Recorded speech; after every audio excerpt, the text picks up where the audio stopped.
So why does hypnosis work? Well, we're able to get out of beta brain waves, which is like our conscious mind, and we're able to drop hopefully all the way down into delta brain waves, which is like a very slow down state, which gives you access to that subconscious. And so it's very much the same process. If you can drop your brain waves down, you can incept new beliefs, because the way I think about it is that beliefs are like the code to our subconscious supercomputer. Right? And so we're constantly perceiving reality. We see things, we hear things, we smell things, we taste things, we touch them. We're getting a perception, but that perception is running through our supercomputer at the subconscious level, because that supercomputer has to take all the events of your life, all the programming, everything from our society, and hold on to all down there and run that perception. I saw that, so now I feel this way because it's run through the supercomputer, and now I have an emotional experience about it, right?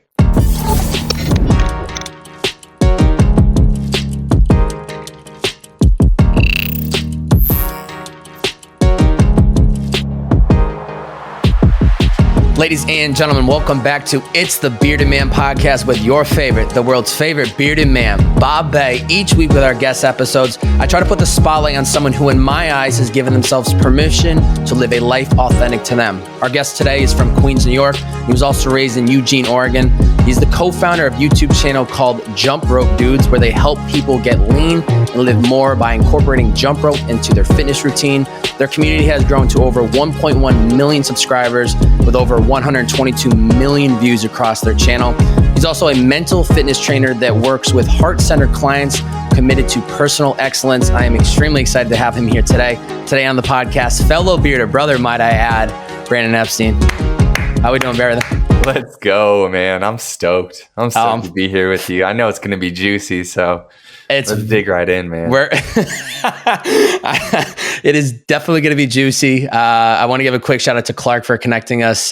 Really appreciate when people go out of their way to, connect dots when essentially they're not getting any value from it. So, Clark, if you hear this, thank you for connecting us together. And I'm really excited to have you here today, man.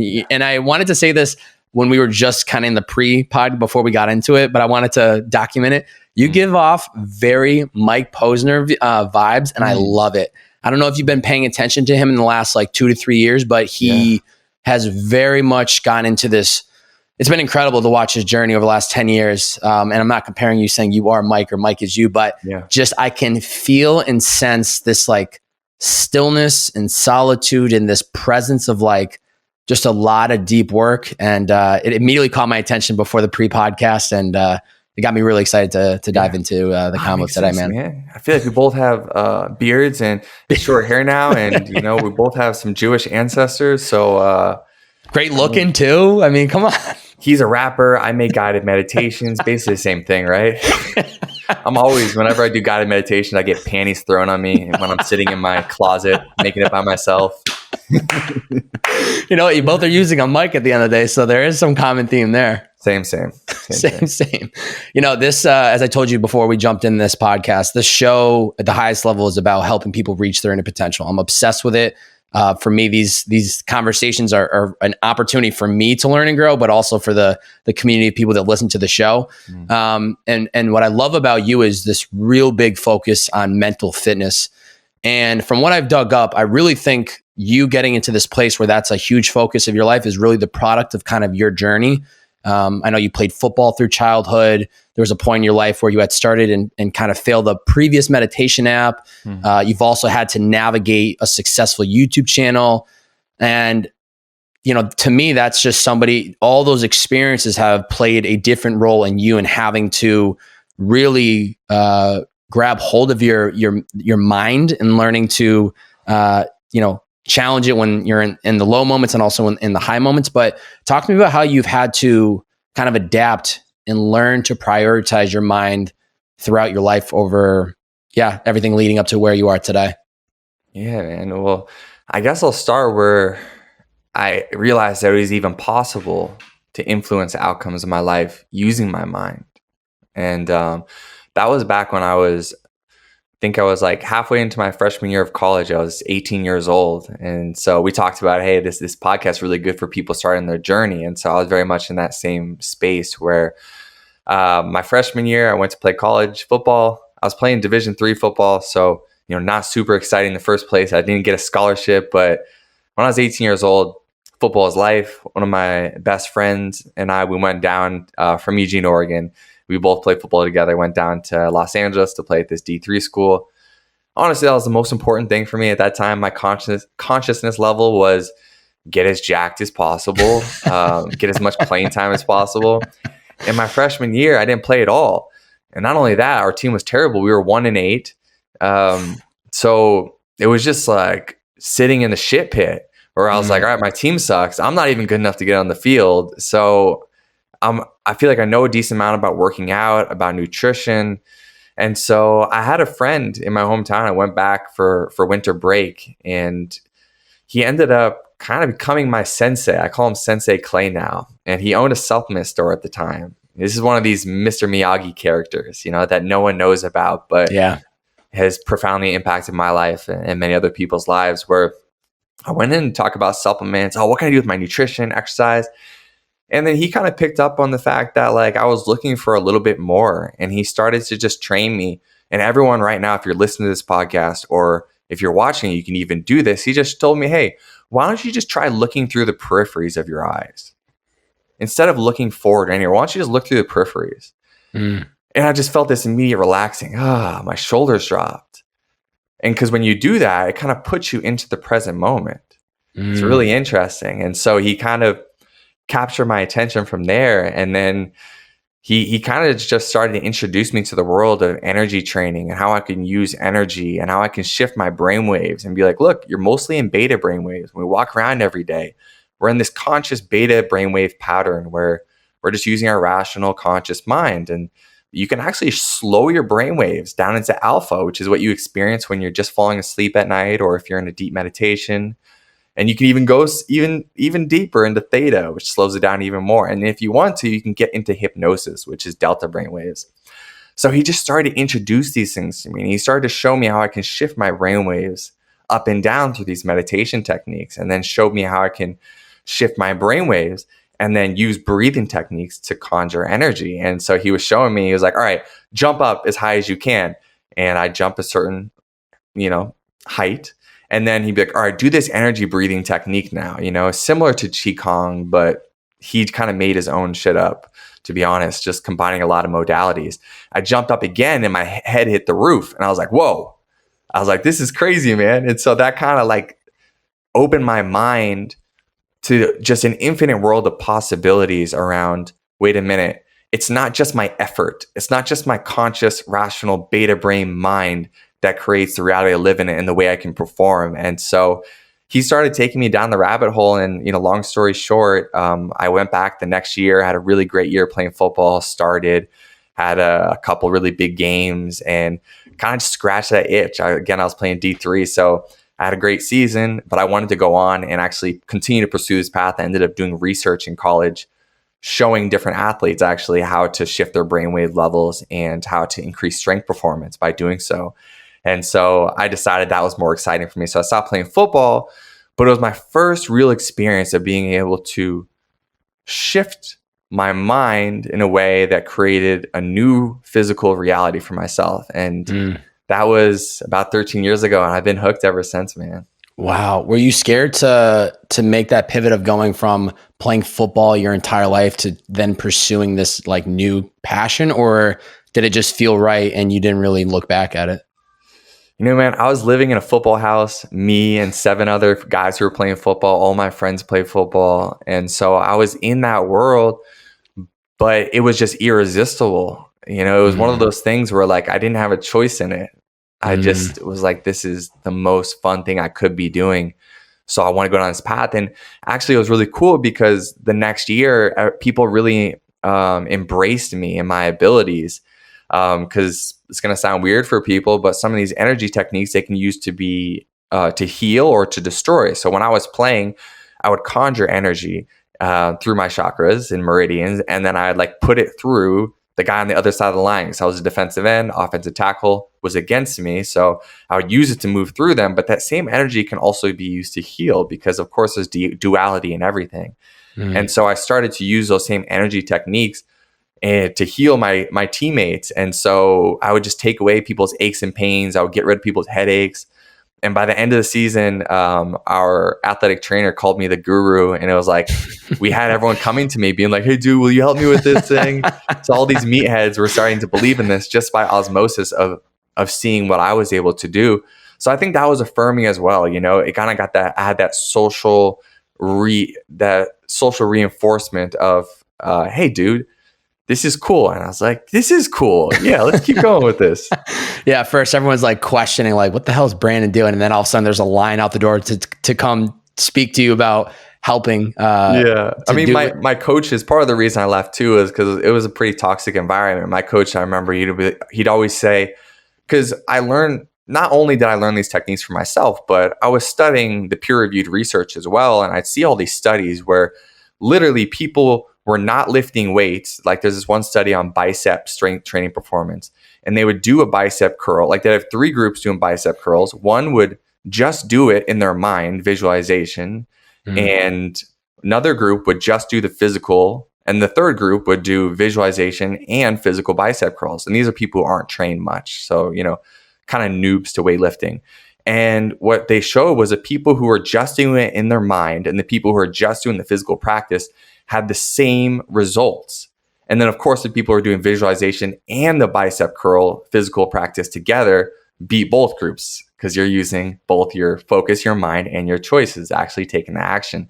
So I saw that, I knew it was possible. And it kind of like, I took that and it was reaffirming, right? I was like, okay, it's not just me. Like this isn't some woo-woo stuff. But nonetheless, before I lifted weights, I always would visualize getting the reps that I wanted. And my coach would be like, what the fuck is Epstein doing, you fucking weirdo? Like he was a Southern dude and he just thought I was the weirdest guy ever. And so he talked so much shit to me, but I was into it. And so it was like my teammates thought I was cool. My coaches thought I was a complete weirdo, didn't like me. You know, I was wearing tie-dye shirts that probably turned them off as well. You know, I was kind of on my own tip. But yeah, man. So it made the decision to stop playing and go down that rabbit hole easier. Wow. Talking about visualization, that's something I talk about a lot on this podcast. And, you know, the way I look at it is like, it's not like you just sit there, you close your eyes and all of a sudden like you open your eyes and everything. It's kind of similar with manifestation and visualization. I believe like manifestation, visualization kind of go hand in hand, but in the sense, it's not that you just close your eyes, think about what you want in this life, open your eyes, and then it's all there. It's just about getting very clear on what you want so that you know in daily, you know, decisions, you can remind yourself, is this a yes because it's getting me closer to where I'm trying to go? Or is it a no because it's not getting me to this life that I envision for myself? But how have you used visualization to get you to where you are today in your life? Yeah. So at this point, I use visualization as one of my tools in my toolbox, but I actually use it different than how I used to use it. So I used to use it more for rehearsal, right? Like if I wanted to go perform, whether it's like weightlifting or something like that, I use it for rehearsal. And I still do guided meditations where I help people with rehearsal. But I've gone even beyond that now. And I also use visualization now to process different resistance that might come up for me.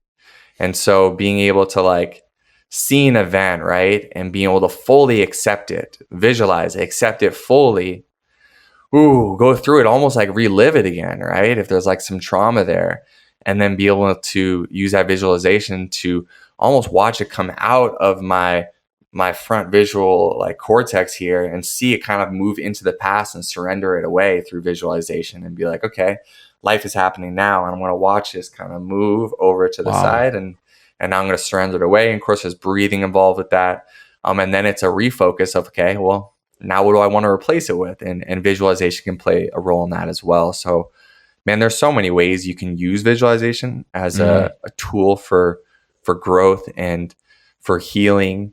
I've used it many different ways and it's evolved over the years. I guess kind of a run-on answer. I hope I love it. It's almost allowing you to step into whatever that situation is beforehand, whether you're visualizing, you know, for me, it could be like a big podcast opportunity and kind of taking a moment to think about how I want to go into this conversation? What are the things I want to talk about? It could be, breaking news to your boss that you're not happy with the way things are going, and just visualizing what that conversation is going to look like. What are the emotions that are going to come up? It's almost like just taking a moment to think it through and strategize whatever it is that you're trying to get through, or whatever the situation might be.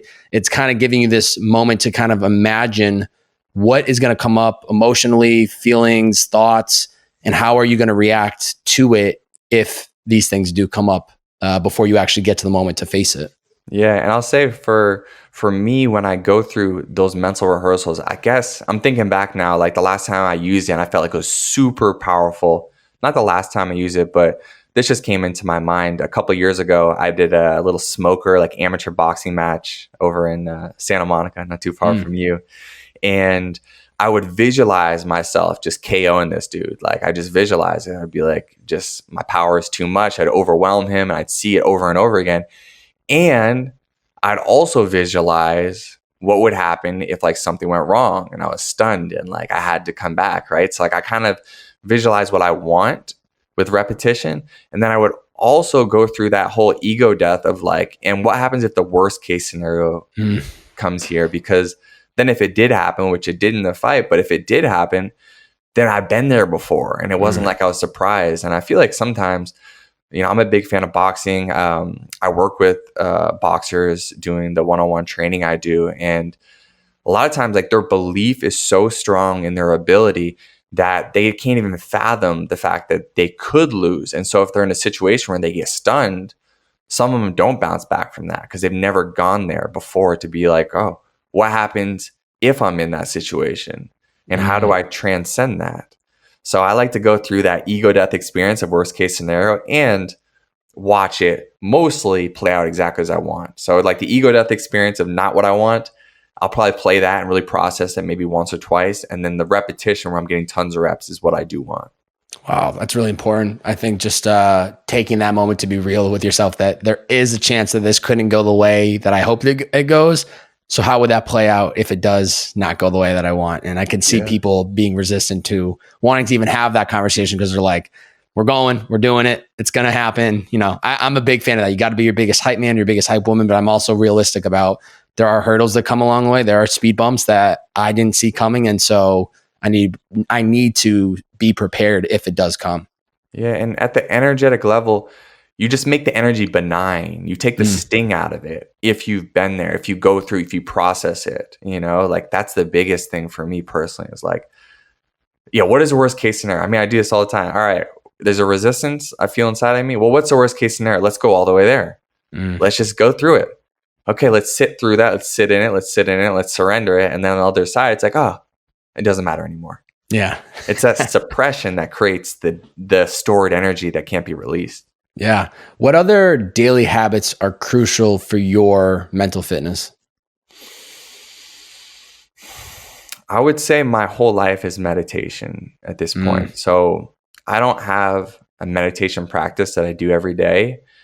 I'm just constantly in a state of awareness where if in a given moment I don't feel good, it's either like, okay, there's like a real life situation going on here that I need to deal with. So I need to make a choice to make this better. Or I stumbled upon some kind of limiting belief and it struck a chord. It's like, ooh, why is my heart beating faster now? Why am I getting nervous? Why did that bother me? Or, ooh, I feel like something in the pit of my stomach. Like, why do I feel like icky right now? Right. And so I'm just constantly in observation of my mind and my body. And if something comes up, I'm like, okay, let's go in there. Let's heal it. And that's a good place to be in, where you're just constantly, you don't need to carve out that specific time to, this is my time to meditate, and then you kind of go about your day. You've been able to incorporate this as a lifestyle, which when I was first starting meditating 5 years ago, I didn't know what I was doing. Still feel like I've barely scratched the surface, but to your point, I very much feel that it has become part of a lifestyle to me, where I still carve out intentionally 20 minutes every morning to get still and just think, and not think, but just pay attention to what's arising in my thoughts and kind of in my head and just sit with them. But then throughout the day, anytime I feel any anxiety or nervousness, or even 5 minutes before jumping on this with you, I try to just get real still and just drop out everything that is on the to-do list today, tomorrow, and this week, and just remind myself, all you need to worry about right now is just this one conversation, and then do that throughout the day. And it's become just a practice that is now my lifestyle. And it's been unbelievable how much it's benefited me. And Brandon, I truthfully feel like I still I've barely scratched the surface for what it really can bring to my life. Yeah. Well, you said you've been doing it for 5 years, and they say it takes 10,000 hours, right, to get to a level of mastery. And I don't know, it probably varies, but it definitely does vary. But yeah, basically what we're doing is we're building a skill of just being aware. Right. And so it sounds like you've really built that skill, and it's really strong now. And so you have that awareness of your mind and your body, and when you're in the future, when you're in the past, and when you're present. And so it's just a skill. And that's what people don't understand. Why I kind of frame some of my training as mental fitness training is because I want people to understand that you got to train it, and you have to build the skill set, and it's not something just happens. Like it's funny. I listen to, I go to a gym right now owned by, Brandon Marshall. He's a former NFL player.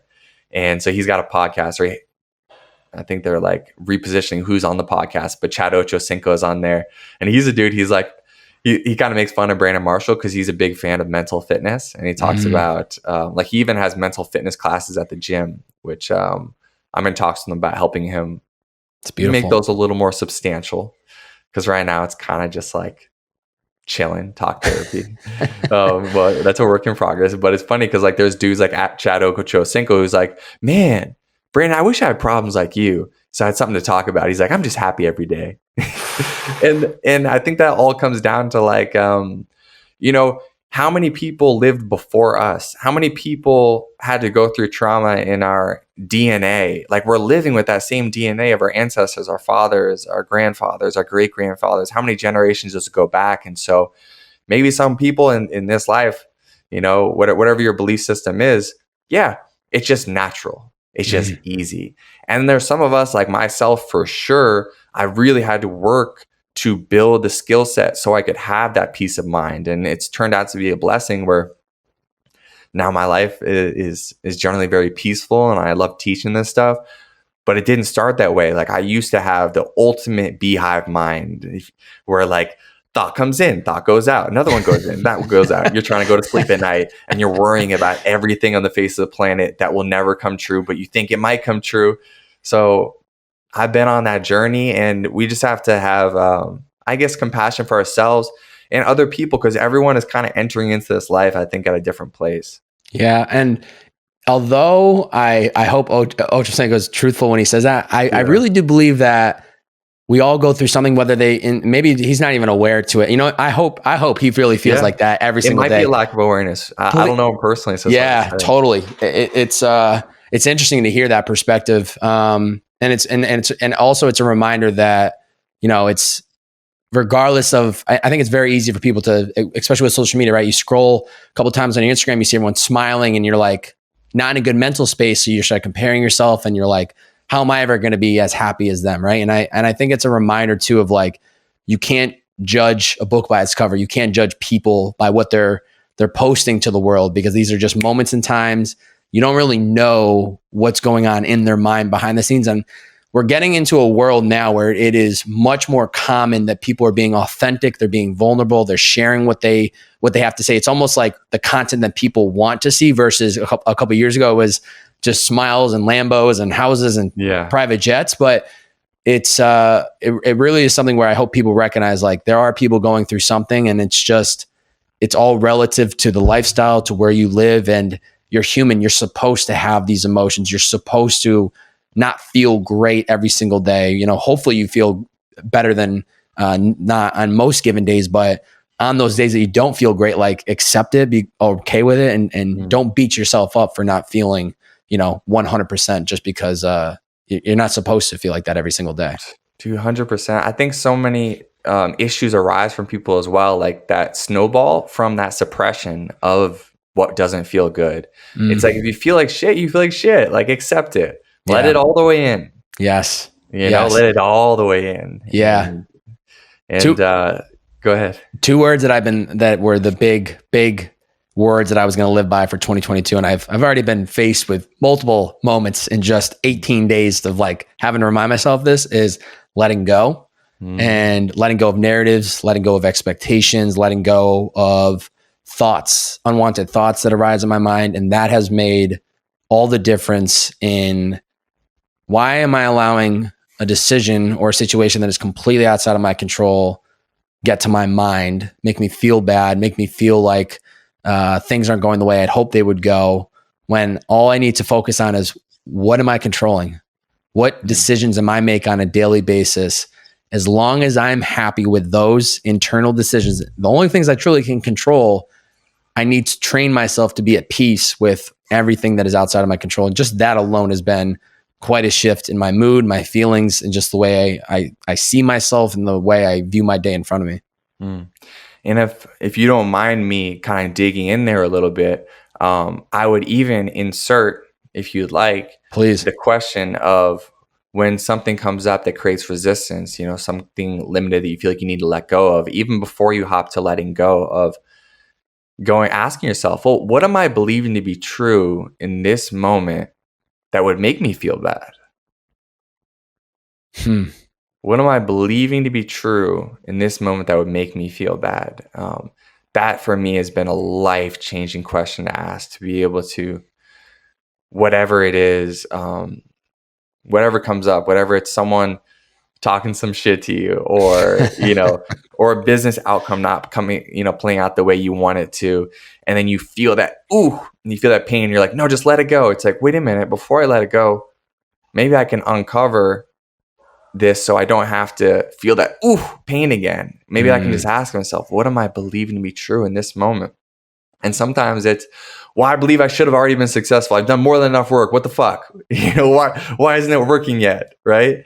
And then maybe we can let that belief go, or transmute it into, I believe that it's going to take exactly as long as it needs to take for me to be successful, whatever success means to you, right? Yeah. And that reframe, that transmutation allows you to let it go naturally. Yeah, I completely agree. And I think that's something that I do without having articulated, is you need to almost investigate that situation a little bit, because if you don't and you just let it go, there's a good chance it's going to come up again. And so I think you can learn from these moments, and you can, what am I believing to be true? What am I believing? Why am I creating this narrative?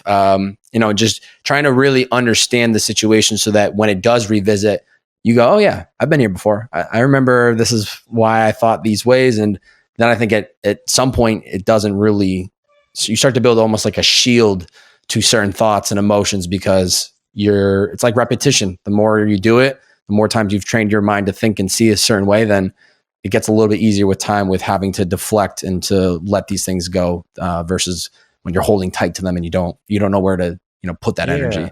And I would say they just lose their charge. They become benign. They don't matter anymore. They just lose their energetic charge, because we all have these emotional wounds, and some bigger than others, but none of them need to hold a really big emotional charge, no matter how traumatic they are. And, some people use plant medicine to try to process some of these things, but they can really be done through digging in to your inner planet, through kind of auditing your beliefs and finding out, where does this live in my body? Let me uncover it fully. Let me relive this, and let me uncover what are all the beliefs that are manifested out of this traumatic event. And once you kind of transmute all of those from that trauma, then the energy is just not there anymore. Like, there's no button for people to push on you. It's just it's not there. You don't even need armor, because you're like, I'm good. Yeah, I've been there. I've been here before. Can you kind of go off of that a little bit, where I know there was and we can go as far as you want with this. There was a moment in your childhood that definitely impacted you, and you had to do some deep work. It was between you and your brother, and you had kind of held on to some, what's the word? I don't want to say embarrassment, but you definitely felt uneasy about an experience when you guys were just children. Can you talk to me about how you've learned to kind of dig into that memory and be okay with it, and not let it, so many times we let past decisions or past things either build up to something bigger than it needs to be, or we hold on to that and it affects us because we think about it from time to time, and it's hard for us to kind of carry on with our lives and be present. Can you talk to me about how that experience has shaped you, especially having so much time to really dive into it? Yeah, absolutely.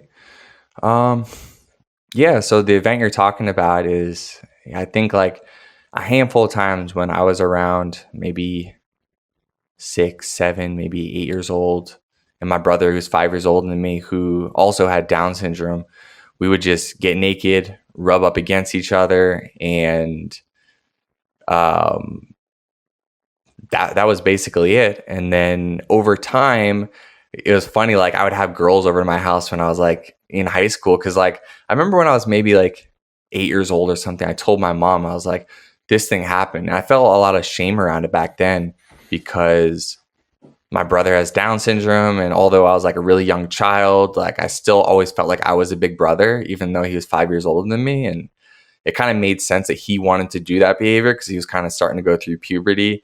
And so at the time, I just kind of suppressed it. My mom was just kind of, I don't think she knew what to say. So it just kind of, life went on. And then like I'd have girls over to my house, and my brother, he was 18 maybe, or maybe he was 19 at the time, and I'd be like 14, or maybe he was 20 and I was 15. And then my brother would just come in the room and be like, me and my brother had sex. And I'd be like, oh God.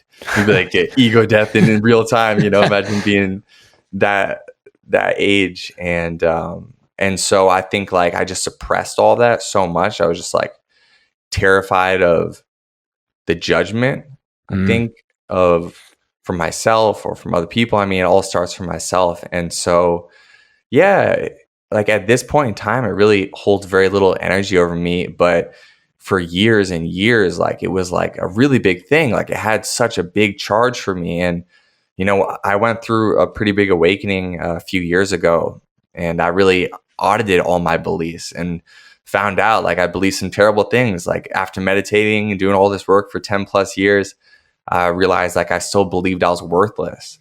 I had these just things I would never wish on my enemy, like beliefs about myself, and then found that some of those were like linked back to that energy and that memory that was kind of stored within my body somehow. And so, I've had some really good coaches myself, and one of my buddies, who's also a coach I've worked with, helped me just find the energy in my body and just fully process it. And it's funny because like I help other people do this, but sometimes you need a coach to do it, help you do it yourself, right? Yeah, so amen. He really helped me fully process that go all the way through it. Because in the past, I was holding on to this feeling of like I should be ashamed and I should be guilty about it. And he allowed me the space just to be like, you know what? No, fuck you for doing this to me. Fuck you for fucking up my, childhood, and allowing me to fully express all the rage and anger that came from that of like, you know what? I was actually a fucking victim, and I had to go through this. And yes, I did live all these events. And, because having a brother with mental disabilities, like I felt like I never had the space to express anger and resentment and rage around it. And so that work energetically, just like expressing, letting myself purge all that like rage and resentment from those events and the following events and everything that came after that, and all the insecurities. I felt like so much of my insecurity throughout high school stemmed from that. And even into like college and in my early 20s, so much insecurity came from that. And like from the outside looking in, it wouldn't seem like it was all connected, but it was just stored in my body. And once I purged it, it was like, whew, it was just like I put down the heaviest weight. And so now that event, where if someone would bring it up, it would like make me freeze. I'd be bright red, and like it would be like a deer in the headlights. And now it's just benign. Like I said, like it's just been processed. Wow. So now I'm on the other side of it, and it's just something that happened, and it doesn't need to have a story. It's just something that happened. So beautiful. And that's the reason I bring it up today, is because I think a lot of us, including myself, have been through things in our past. and we don't envision, we can't wait for the day when it's just behind us and we don't have this emotion attached to it. And to hear the way you articulate it today just goes to show you that you can get through a process of accepting what is and not letting it determine who you are, or what you value, or what you represent. Like, just hearing the way you are able to perceive it from what it was it's just a great example that whatever the past looks like for anybody, it can be the past. It doesn't need to be something that defines who we are today. So I think it's just really, it's really beautiful to hear that you've been able to just be at peace with it. Versus there was a time when you said, you bring it up and I get all red and I don't know how to talk about it. And I feel all these emotions. Like, it's a full transformation from where you were to where you are. Like everything was running through that filter of that event of like, oh, you're worthless because of this. And now try to deal with the reality. Yeah. and something else that was helpful. I mean, I really felt like doing that energetic work. And that's why I love doing this work with other people now in the one-on-one setting. Obviously, Clark introduced us and we've done this type of work together. Is that I lost my train of thought.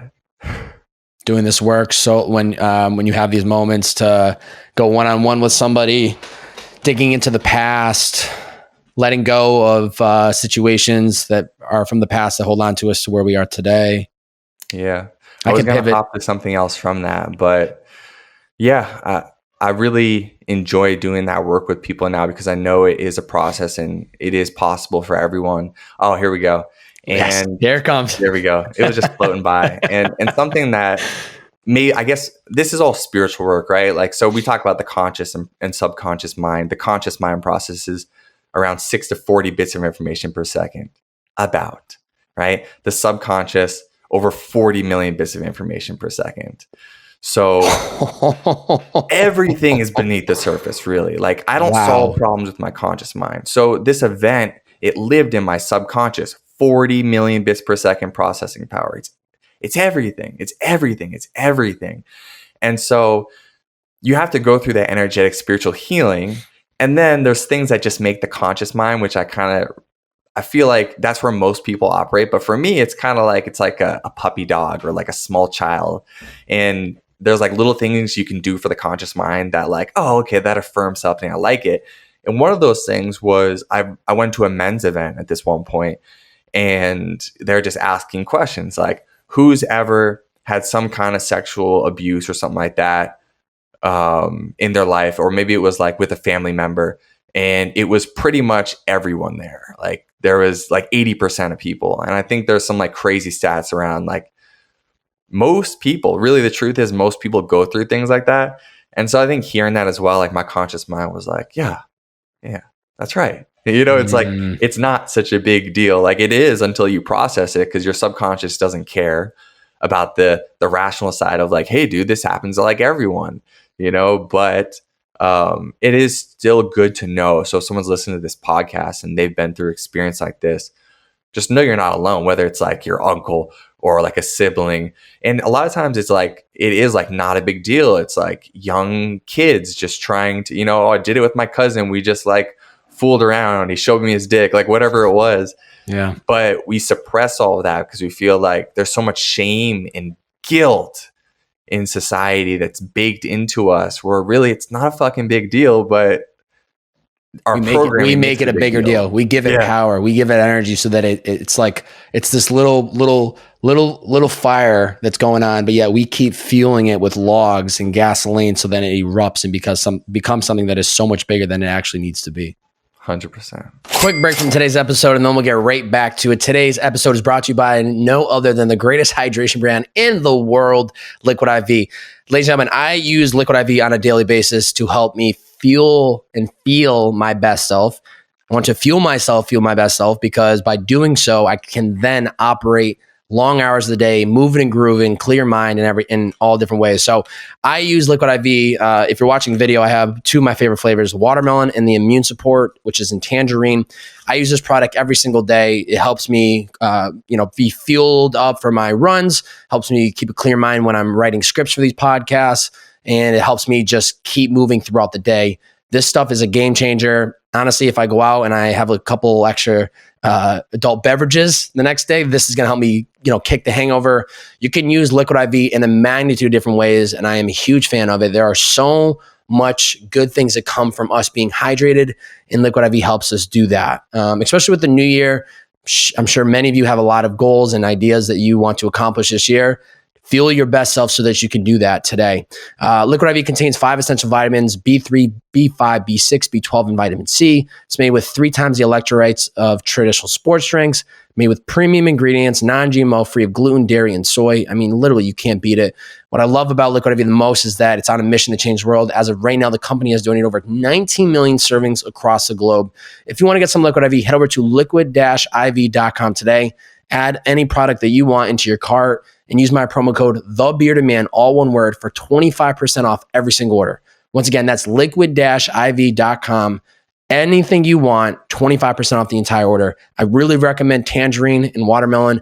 This is going to help you feel your best self on a daily basis, which is then going to ripple effect into everything that you want to do in every bucket of your life. So get hydrated today. Head over to liquidiv.com. Use my promo code TheBeardedMan, one word. Have a great day. Back to today's episode.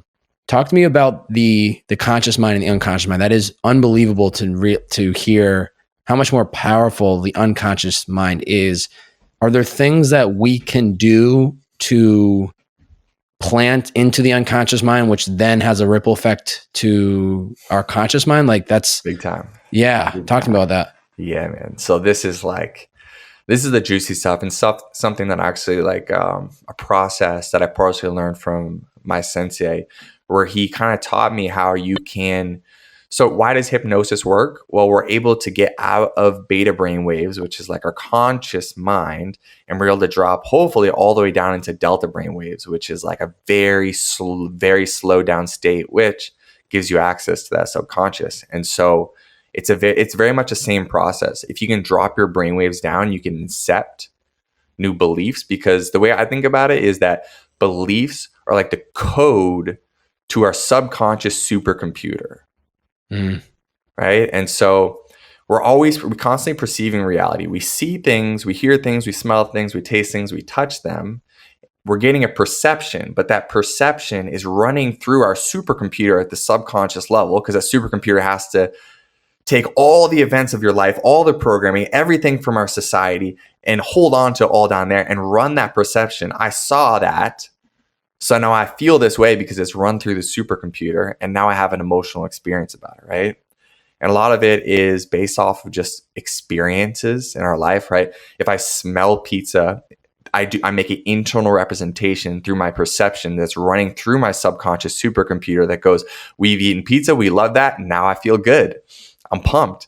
I want that pizza, right? And so we're constantly doing this. That's how we create our reality, which all this stuff we should be learning like in elementary school. It's so basic to the human experience, but never did I even hear about this up until a few years ago to really understand it. So to answer your question, how do we incept to the subconscious so it can bubble up and become our conscious experience? So for me, there's really a few-step process to it, where we basically decide what is an outcome that we want for our lives, right? So I want more money, right? Everyone wants more money. Money's God, right? So we want more money, right? Or now they want Bitcoin. Yeah, whatever it is. You want this thing. I want this dream partner. And then as you sit into that, if you can kind of close your eyes and take a few deep breaths, there will inevitably be some resistance that comes up towards it. Ooh, where's that resistance? And then you can kind of feel into it. And usually it's going to live around our solar plex or a little bit lower down around to our belly button, depending on where it's stored. These are a second and third chakra where we hold a lot of negative emotions, anxiety, sadness, despair, shame, guilt. They live down there. And so if we can feel into it, and we can actually identify where is that sensation coming from, we can go, okay, let me find that feeling and let me ask myself, let me feel into it and let me go, okay, what's in here? What's in here? And then you feel into it and something will just kind of bubble up to the surface of, well, I believe only bad people make lots of money. What? and you uncover, you're like, oh, I believe that basically only evil people can make lots of money and be rich. And who knows when that got incepted inside of you, but there it is. We found it. Oh, that makes sense. So why would you ever try to make lots of money? Because you don't want to be evil, right? Or let's say your dad used to always travel for work. You never got to see him, and now you're a father and you're struggling with money. Well, maybe you believe that if you are successful with money, you're going to be a bad father. So what are you going to do? You're going to try to sabotage yourself around money. And so that's how all these beliefs are baked in. And so once we identify one of them, we see that, that's bubbling up from the subconscious. Then we can start to transmute it. We can go, okay, well, what's the opposite of it? Oh, I believe that when I have lots of money, I'm going to be an even better father. Right? So it's just an exact opposite, transmutation of it. So the first step is, okay, I found this in my body. This is true for me right now for whatever reason. I accept it as true. I surrender. My whole life I've lived with this being true. And now I'm able to step into this new moment in present reality right now. Life is happening right now. So now that I've surrendered that, right now is a new reality. I'm transmuting it. I'm going from being rich is going to make me a bad father to being rich is going to help me be a great father. We let that settle in our body. And then we write it down. And then we go one by one and we continue to audit this specific thing. What is all the resistance? One by one by one. And so oftentimes it will be specific to an event or something that you want. Sometimes it's things that are just in general, what you believe about yourself, what you believe about the world. Like, why are pessimistic people always negative? Because they believe that people are out to get them. They believe that people are fucked. They believe that, whatever, there's corruption. They have all these beliefs that reaffirm the reality to be a pessimist. So the only way you become an optimistic person is you have to transmute all these beliefs. The only way you become an abundant financial person is you go in and you transmute all these beliefs. So once you're able to get them, you have a list of them. You're like, all right, here are all my beliefs. I'm choosing. I've seen what the other side is. I've accepted it. I surrendered it. And now I see what I want to believe. And what I have people do is just record an audio where they're speaking each of these beliefs with the energy they want to show up in it. So it's beautiful, excited, wonderful, loving energy of, I believe that when I have lots of money, I'm going to be an incredible father. I'm going to be an even better father, right? And so you listen to that every morning when you wake up, every night when you go to sleep, because we're trying to get back into that subconscious. And when we're just falling asleep, we drop from beta to alpha. So then we get into the subconscious. Same thing when you're just waking up, you're in that alpha zone as well. So you're able to access the subconscious. You listen to that every single day. It's literally a supercomputer. It will be reprogrammed. There's code. Your beliefs are the code to the supercomputer. They will be reprogrammed, but you can't put code on top of code, which is why you have to do that deep spiritual work first.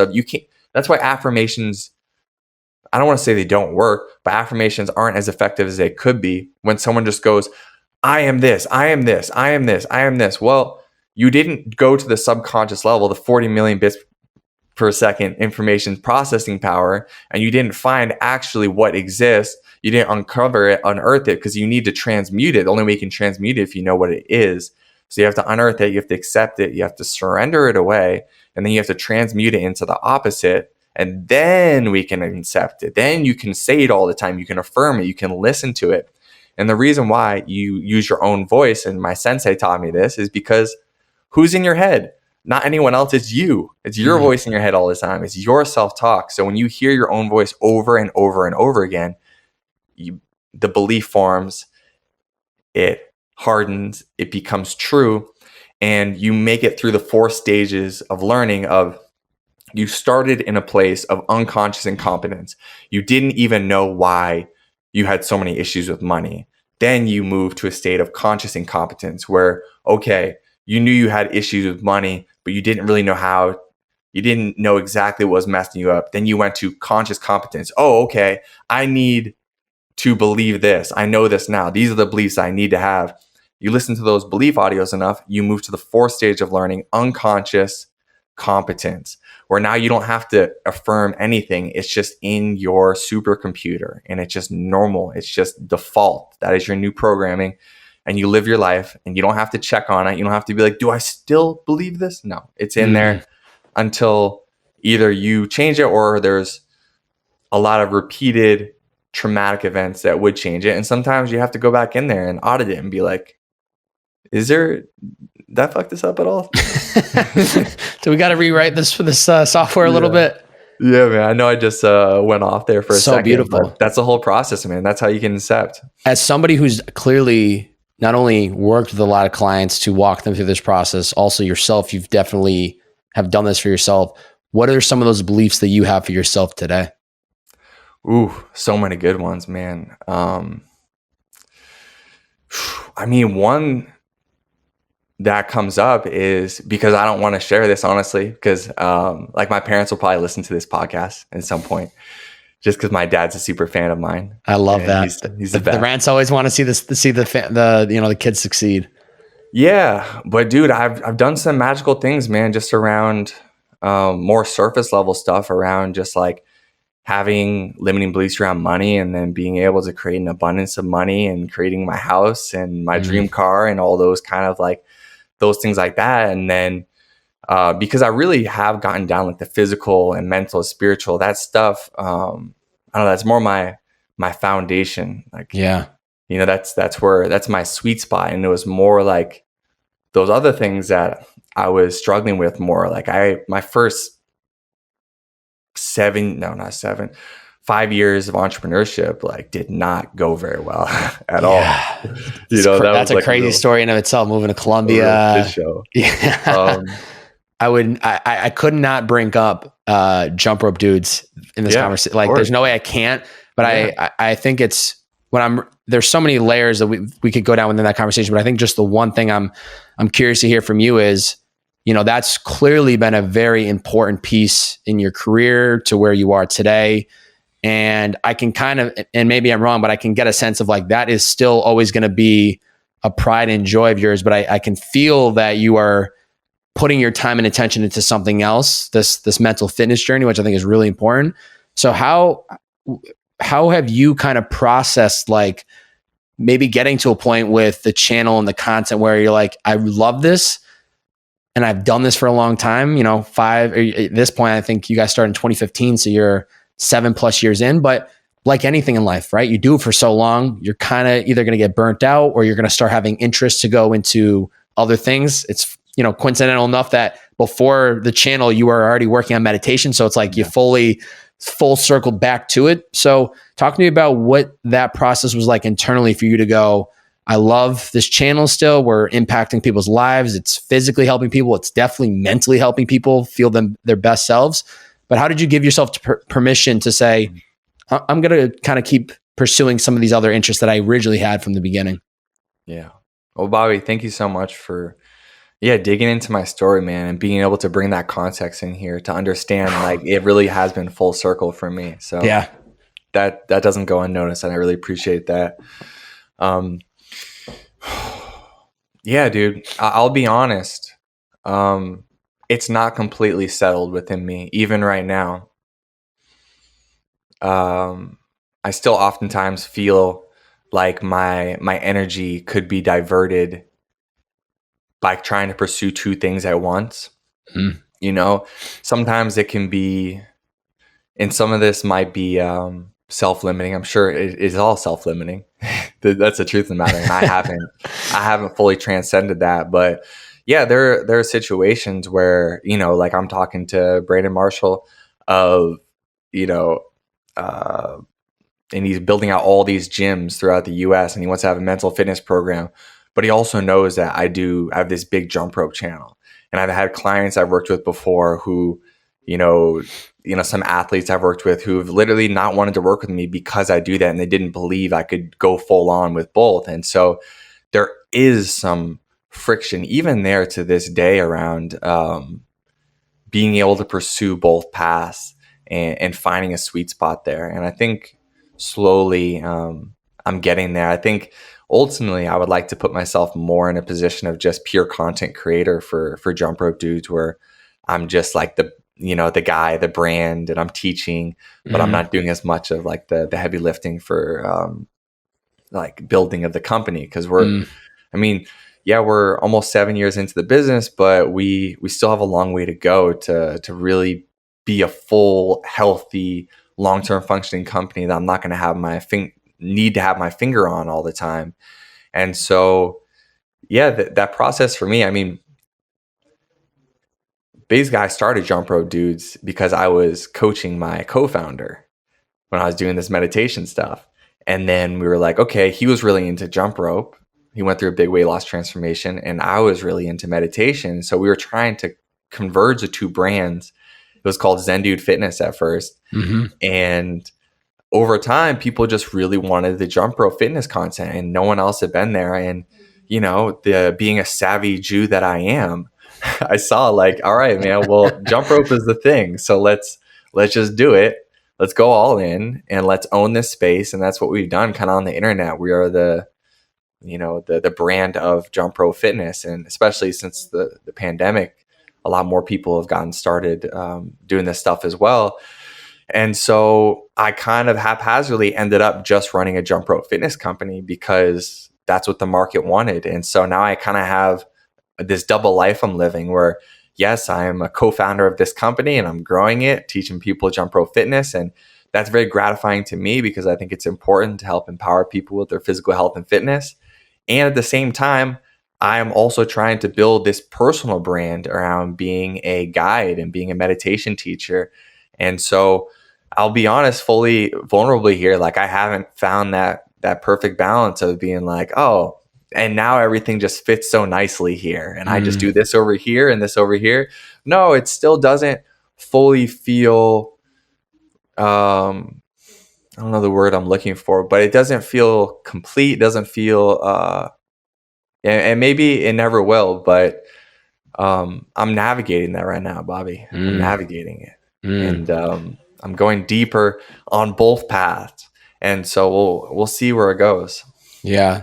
I think from what my own experience of having to balance a couple things at once, and I don't know if this is of any value of help, but what I have found to be really helpful is compartmentalizing and really scheduling out in advance. Like these 4 hours, I'm going all in on jump rope dudes, and then the back 4 hours of the day, I'm then switching gears to the meditation stuff. So I don't know what your day looks like. Maybe you already do that.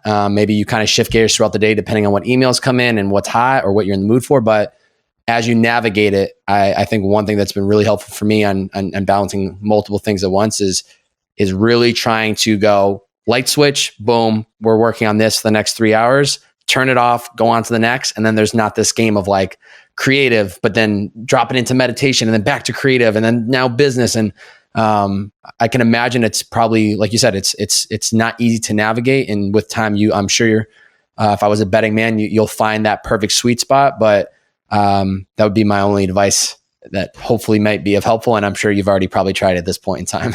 Yeah. No, I really appreciate that, man. And yeah, I'm on the path. I think all that matters. It's, I've been on the path since I was 19 as it relates to this meditation stuff, or really like 18 going into my 19th year. And so I've always known that was a thing since the beginning. But yeah, I had a lot of trouble. I mean, if anyone's out there and you're trying to, be a guide for other people, especially when it comes to this deep spiritual work, it's like, who wants to hear 18-year-old tell you this stuff, right? So and even in my like early 20s, I really struggled with that. And so that's why I knew it was like, well, I can just build, everyone wants to lose weight. Everyone is into fitness. I can build this out. I can get that cash money. I can provide myself security. And Jump Rope Dudes bought me my house and my car and has given my family stability. And yeah, it's really gotten me to a place where like my financial dreams have in many ways come true. And so I'm extremely grateful for that.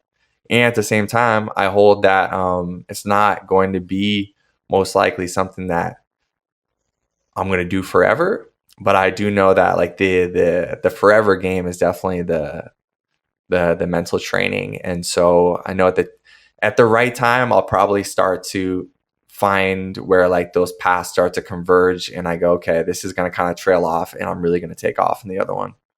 Yeah, I read a book a couple years ago that really changed my perspective. It's called Essentialism. by so good, bro. Greg McKeown. And I always tell people, if you don't have time to read the book, the 3 words you have to remember is less, but better. And that diagram that he draws up of like a circle with your energy going 10% in every direction versus next to it, one circle with an energy going 100% in one direction. And it just, those 2 things alone, the picture and the less, but better, just puts everything into perspective about where are we spending our time and energy. Dude, that book also fucked me up though, because that 100%, right? That's what I always think about. I'm always like, man, I would love to get that 100% going in one direction. Yeah.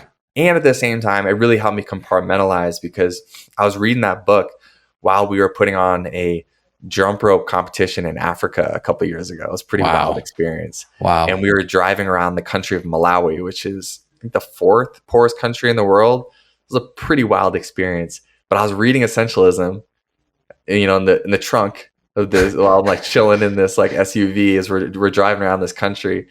And that actually gave me some really good aha moments around how to kind of do something similar what you're talking about, of compartmentalizing, where I just told my business partner, I'm like, and he was completely down with it. Like, I feel like him and I, Dan, my business partner from Jump Rope Dudes, we usually are on the same wavelength with this stuff. I was like, dude, I think we should have a 3-day work week. And he was like, yeah, we should. So we can combine like Monday, Tuesday, Wednesday, Jump Rope Dudes, and then Thursday, Friday, I can do my other stuff. That's great. And so, yeah. You're figuring it out, my man. Day by day, no doubt. We're going to get into the final 5 questions. These questions, just one sentence answer. If you need another sentence or 2, please feel free, but we try to keep it to just one sentence. How can people incorporate do the thing into their life? Less thinking, more doing. So good. If you could go back and tell yourself one piece of advice at any point of your life, what would it be and when?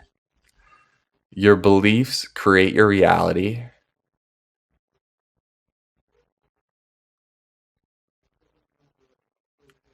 $15 old? No, I don't think I get it there. Maybe 18 years old. That's great. It's great. That's a good age to tell yourself that. Question number 3. What's an area of your life you need to put more effort into?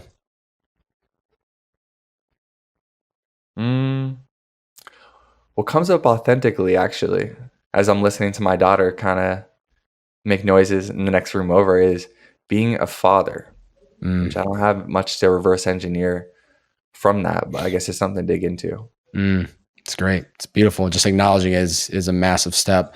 Question number 4. What's the first step anyone can take to reaching their inner potential? Awareness.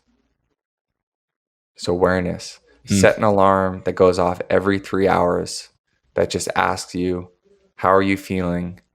And what were you focusing on before you start feeling that way? It's beautiful. That's beautiful. Question number 5. Somebody's listened to the last hour and 5 minutes of this podcast. What is one challenge you have for the listener today as they wrap up listening to this episode? Feel into where you're suppressing your natural desires and put more of your life energy into that. Let it go. Let it fucking flow, baby. Let it go. So good. Brandon, this has been such a good conversation, man. Just diving into your story ahead of time and getting some context to who you are. There's even a lot of layers that we didn't get to dive into today. I think you're a great example of somebody that has just navigated finding a way to do the thing you want to do, but also embracing hurdles along the way, being extremely hardworking, and also being open-minded to making these pivots in your life when it can seem like there's that internal dialogue of like, why would I leave this? Why would I change this when everything's going good? But I have this internal interest in wanting to go this direction. And I'm sure there's people that will outside looking in question, why would you want to make these changes? Everything's going good. But I think it is so, so important at the end of the day, no matter where you are in your life, to always go back to that internal voice and being able to listen to it, acknowledge it, and then follow it is such a massive, massive skill to learn.